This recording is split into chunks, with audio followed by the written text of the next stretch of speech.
بسم اللہ الرحمن الرحیم الحمد للہ رب العالمین والصلاة والسلام علی سید المرسلین وعلی آلہ وصحبہ اجمعین وبعد۔ ناظرین کرام، صفحہ آن لائن کے واسطے سے آج حضرت مولانا سید محمد رابع حسنی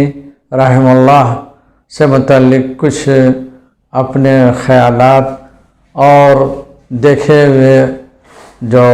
تجربات اور واقعات ہیں اس کا حاصل پیش کریں گے۔ دوستو، حضرت مولانا سید محمد رابع حسنی ندوی رحمہ اللہ یہ ان عظیم شخصیات میں ہیں جو تاریخ میں بہت گنے چنے لوگوں میں ہوتے ہیں۔ آپ ایک مربی بھی تھے اور معلم بھی، اور آپ کی حیثیت ایک بڑے مدبر کی بھی تھی اور بڑے منتظم کی۔ ہم لوگوں نے اپنے نگاہوں سے جو کچھ دیکھا اور تجربات اور ان سے جو کچھ پڑھا، وہ صرف ایک دو نسل نہیں، کئی نسلوں کے معلم بھی تھے اور مربی بھی۔ ہزاروں شاگرد ان کے آج بھی ہیں اور کتنے گزر چکے۔ بہتوں کو انہوں نے اپنی خاص توجہ سے اور خاص انداز سے تربیت کی، پڑھایا لکھایا اور پڑھانے کے بعد بھی کام پر لگایا اور علم کے میدان میں لگایا، تربیت کے میدان میں لگایا اور رہنمائی بھی کرتے رہے۔ دارالعلوم ندوۃ العلماء کے پلیٹ فارم سے ندوۃ العلماء کی جو انہوں نے خدمات انجام دی، شاید یہ ان کا منفرد حصہ ہے کہ تقریباً 60 سال سے زائد انہوں نے ندوۃ العلماء کی خدمت کی۔ یہ خدمات اتنی طویل اور اتنے وسیع اور عریض ہے کہ موازنہ ان کا کرنا بہت مشکل ہے۔ حضرت مولانا سید ابو الحسن علی ندوی رحمۃ اللہ علیہ، جن کے یہ تربیت یافتہ تھے اور ہر وقت ساتھ اور بالکل ایک سائے کی طرح رہتے تھے، جس زمانے میں وہ معتمد تعلیم تھے، ان کی ذمہ داری حضرت مولانا سید محمد رابع صاحب حسنی رحمہ اللہ نے انجام دی۔ پھر جب وہ ناظم ندوۃ العلماء ہوئے، ان کے کام کو انہوں نے دیکھا، اور ملت کے پلیٹ فارم سے حضرت مولانا جب رحمہ اللہ جس وقت مسلم پرسنل لا کے صدر بنے اور بہت سی ملی اور دینی تعلیمی تنظیموں کے ذمہ دار بنے، اس وقت بھی جن امور میں ضرورت تھی وہ حضرت مولانا سید محمد رابع حسنی رحمہ اللہ نے بہت خاموش انداز سے بالکل اپنے کو چھپا کر خدمات انجام دے۔ ان کی خدمات کا سب سے نمایاں پہلو یہ ہے، وہ اپنے کو کہیں نمایاں نہیں کرتے تھے، بلکہ ان کا انداز ایسا تھا کہ محسوس ہوتا تھا کہ وہ جس کام کو کرتے ہیں خالصتاً للہ اور اجر کی امید اللہ سے رکھتے ہیں، اور جو بات صحیح ہوتی تھی اس کو بولتے تھے، جس فکر کو وہ صحیح سمجھتے تھے اسی فکر کو سامنے لاتے تھے، جس عمل کو وہ اچھا سمجھتے تھے، اولا سمجھتے تھے، اس عمل کو خود کرتے اور دوسروں کو اس کی ترغیب دیتے تھے۔ ہم لوگوں نے براہ راست درجے میں ان سے تعلیم حاصل کی اور ان کی کتابیں پڑھی۔ ان کی کتاب جغرافیہ جزیرۃ العرب خود مصنف سے پڑھی، الادب العربی ان کی کتاب ان سے پڑھی، اور پھر آگے تک فضیلت تک نصوص ادبیہ پڑھی، اور اندازہ لگا کہ وہ بہت کامیاب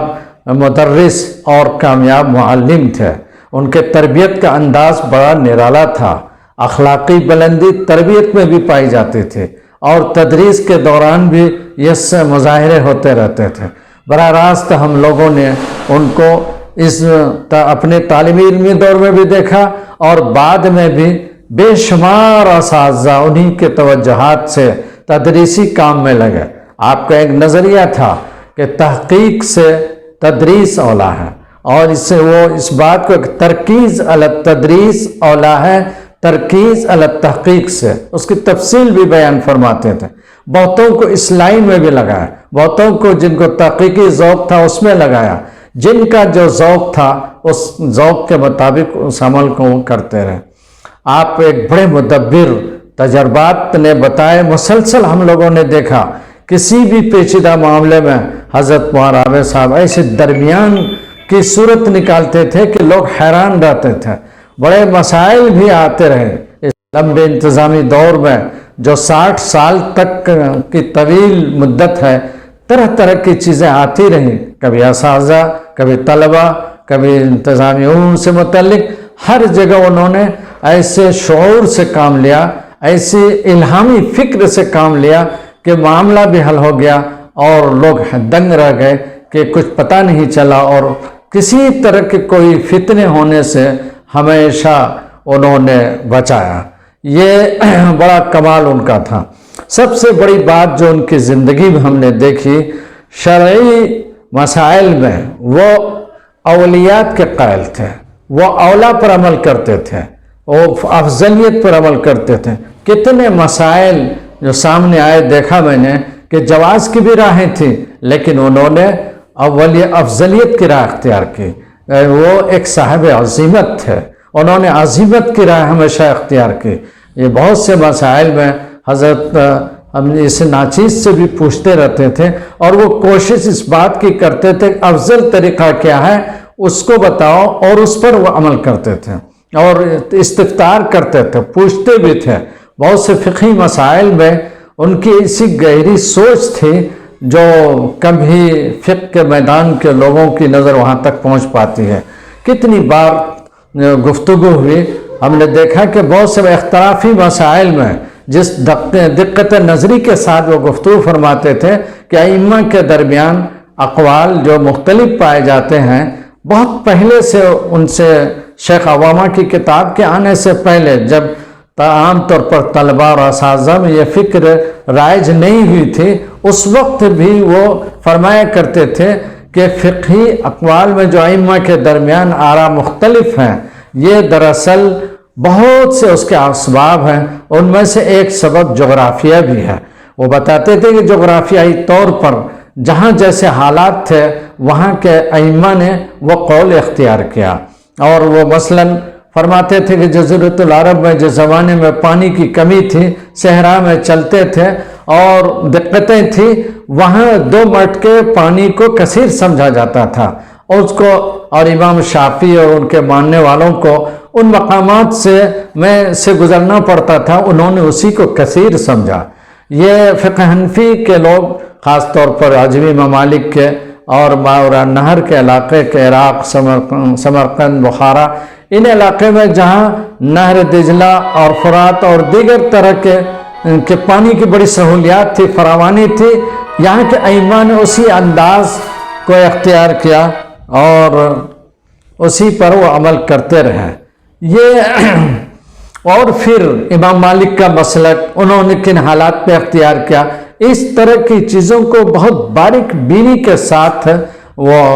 بیان فرماتے تھے، اور ہم لوگوں کو اور جو لوگ بھی اس فن سے دلچسپی رکھتے ہیں ان کو بڑا فائدہ پہنچتا تھا۔ بہت سے مسائل میں جہاں اختلافات ہوتے ہیں وہ ایسی باریک بات بیان فرماتے جو اس سے گتھی سلجھ جاتے۔ بہت سے مسائل میں ایسے بھی کہتے تھے یہ رائے انتظامی انداز کی ہے۔ حضرت عمر رضی اللہ عنہ کے بہت سے اقوال جو آئے ہیں بہت سے اختلافی مسائل میں، ان میں بعض جگہوں میں وہ فرماتے تھے یہ دراصل ایک انتظامی فیصلہ ہے، اور اس سے بات بلکہ پوری طرح واضح ہو جاتی ہے کہ حضرت عمر نے جو اجتماعی رائے کو ترجیح دی اور اس پر امت کو لے گئے۔ بہت سے مسائل ہیں اس میں حضرت اس کی گتھیاں بہت آسانی سے سل جاتے تھے۔ اور بھی ہم نے دیکھا کہ مسائل میں جس انداز سے وہ مسئلے کا عرض پیش کرتے اور اس پر گفتگو فرماتے تھے، اطمینان ہو جاتا۔ ایک دفعہ مجھے بڑی شدت کے ساتھ یہ بات محسوس ہوئی کہ آج کا دور یہ وہی مشکلات کا دور ہے جو امام ابو حنیفہ اور ان کے اصحاب کو سامنے آیا، کہ جس زمانے میں کہ جب اسلامی سلطنتوں کا دائرہ وسیع ہو گیا حضرت عمر کے دور میں، اور اسلام یہ عرب سے نکل کر عجم میں پہنچا، خاص طور پر یونانی فلسفہ کا اس پر اثر پڑنے لگا، اور ایران کی تہذیب اور یونان اور اس کے قوانین، رومن امپائر کے قوانین سے واسطہ پڑنے لگا، تو